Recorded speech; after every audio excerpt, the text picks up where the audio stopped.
మనకి ఈరోజు పెదబయలు మండలం కౌరుపల్లికి సంబంధించిన కే పూజిత అనే అమ్మాయి డెత్ మీద ఒక అడ్వర్స్ న్యూస్ రావడం జరిగింది.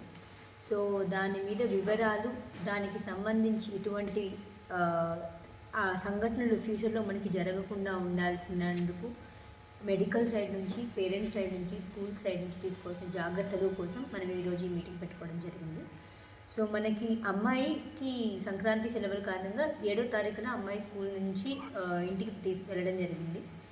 8, 9 తారీఖుల్లో మనకి బయట నుంచి ఉన్న సమాచారం ఏంటంటే పాపని ఆర్ఎంపీ దగ్గరికి తీసుకొని వెళ్ళారు, లేదా ఏదైనా లోకల్ మెడికల్ ప్రాక్టీస్ దగ్గరికి తీసుకొని వెళ్ళారు. నాట్ ద ఇన్స్టిట్యూషనల్ హాస్పిటల్స్కి కాకుండా ఆర్ఎంపీకి తీసుకొని వెళ్ళడం జరిగింది. అక్కడ హై బీపీ నోట్ అయినట్టు సమాచారం.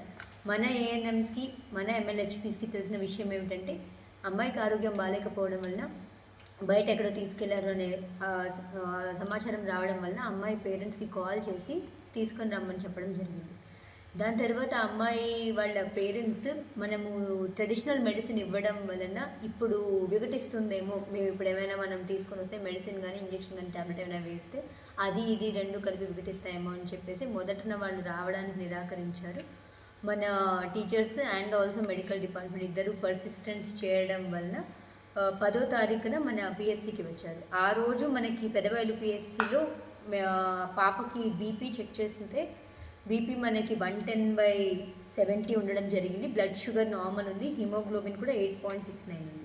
సో కేవలం కఫ్ అనేది దగ్గు కంప్లైంట్ ఉండడం వలన అమ్మాయికి కఫ్ సిరప్, యాంటీబయాటిక్స్, పారాసెటమాల్, కోల్డ్కి మెడిసిన్ ఇచ్చేసి ద డాక్టర్స్ ఫర్దర్గా ఇష్యూ ఏమైనా వస్తే రెఫర్ చేయమన్నారు. తర్వాత మన వాళ్ళు ఫాలో అప్ చేసుకుంటే తదితర నెక్స్ట్ 2 రోజులు కూడా అమ్మాయి బాగుంది, ఆడుకుంటుంది అని చెప్పి 14వ రోజున మాత్రం 14వ తారీఖున పాప స్పృహ కోల్పోయింది అని చెప్పి మన పెదబయలు పిహెచ్సికి తీసుకొని రావడం జరిగింది. పెదబయలు పిహెచ్సికి 11:25కి they have made and call for 108. 108 వేరే ఎంగేజ్మెంట్లో ఉండడం వలన మనము ఐటీడీఏది కానీ అంబులెన్సెస్ ఎంగేజ్ చేసేలోపే వాళ్ళే ఆటోలో తీసుకొని వచ్చేసి పిహెచ్సికి 12 o'clock కల్లా వాళ్ళు వచ్చేసారు. 12-15 ప్రాంతంలో ఆల్రెడీ పేషెంట్ పిహెచ్సి పెదబయలుకు రీచ్ అయ్యి ఉన్నారు. అక్కడ పాపకి లో ఆక్సిజన్ అంటే బాడీలో సాచురేషన్ పర్సంటేజ్ లో ఉంది, ఫ్రాతీ డిశ్చార్జ్ నురుగా వస్తుంది అని చెప్పేసి వెంటనే మనకి రెఫరల్ చేయడం జరిగింది.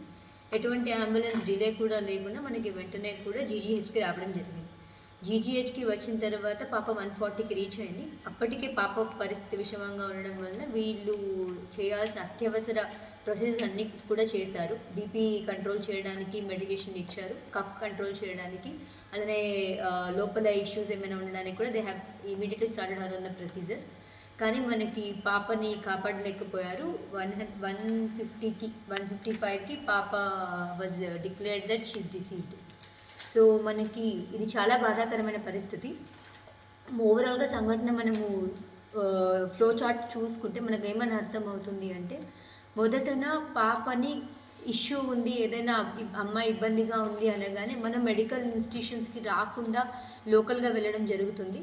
అక్కడ డయాగ్నోసిస్ అయింది కూడా మనకి దాని ఫ్లో చార్ట్ లేదు. ఫర్ ఎగ్జాంపుల్ అమ్మాయి పెదబయలుకు వచ్చిన తర్వాత అమ్మాయికి బీపీ కంప్లైంట్ ఉంది అని ముందే కానీ మనకి తెలియడం అయి ఉంటే బీపీ చెక్ చేసి కిడ్నీ స్టేటస్ చెక్ చేసేవాళ్ళు.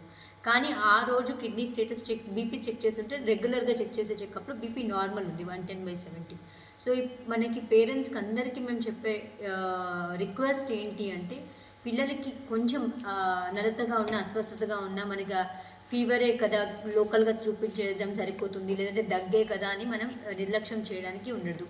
ఎందుకంటే ట్రైబల్ ఏరియాస్లో మనకి పిల్లలకి రకరకాల ఇంటర్నల్ ఇన్ఫెక్షన్స్ కానీ, హెల్మెంతిక్ ఇన్ఫెక్షన్స్ కానీ, ఇమ్యూన్ సిస్టమ్ కాంప్రమైజ్డ్ వలన కానీ, ఒక ఇన్ఫెక్షన్ రావడం వల్ల కానీ, ఒక డిసీజ్ వచ్చినా కానీ దానికి మనకి రెస్పాన్స్ టైం చాలా తక్కువ ఉంటుంది. త్వరగా ఎస్కలేట్ అయ్యి ఆర్బీసీ స్కిల్ అయిపోవడం, లేదంటే అది పల్మనరీ ఎడీమా, లేదంటే హార్ట్, సెప్సిస్, ఇలాంటి రకరకాల మల్టిపుల్ ఆర్గాన్ ఫెయిల్యూర్స్ లాగా అది పరిణామం అయ్యే అవకాశం ఉంటుంది. సో మనం ఈ క్రూషియల్